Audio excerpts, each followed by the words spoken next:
Grace Sunday lost her third child last year at just 9 months old. She says she couldn't afford to pay $33 for further testing when her child fell ill and her local clinic was poorly equipped to help. My child had a fever, and we rushed him to the health center in our neighborhood, but we were referred to another hospital. But we didn't have enough money to pay the bills, so we came back home and tried to treat him with local herbs while we looked for the money. But he died before we could do so.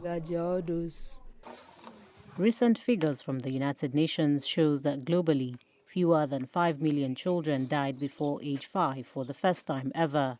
But Nigeria is among countries in Africa still struggling to tackle child mortality. The country is ranked as having the second highest maternal and child mortality rates globally, with the United Nations projecting that babies born in Nigeria, Somalia, and Chad are 80 times more likely to die before their 5th birthday compared to those in countries with lower child mortality rates like Singapore, Finland, and Japan. Analysts say a lack of access to quality and affordable healthcare is fueling Nigeria's child mortality rate. What we have is about 57 deaths per 1,000 live births.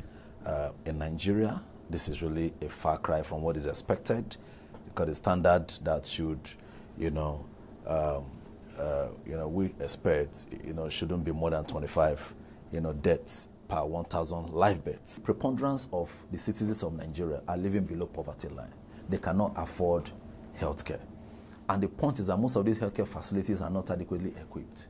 Most of these healthcare facilities lack the manpower to be able to provide the much needed, quality healthcare to the people.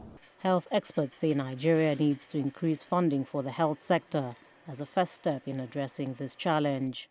Increase funding to the health sector to be able to provide for these levels of care, to be able to guarantee affordable and accessible health care for mothers during the antenatal period down to delivery and postnatal, which of course involves children, particularly children under the age of 5, because at that age, really, they are vulnerable.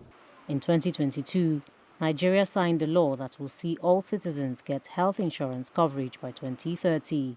The government has also promised to increase funding to the health sector from the national budget. And while these efforts will not bring back Grace Sunday's lost child, the hope is that it will help prevent other deaths of children under 5. Ajek Mangut, CGTN, Abuja.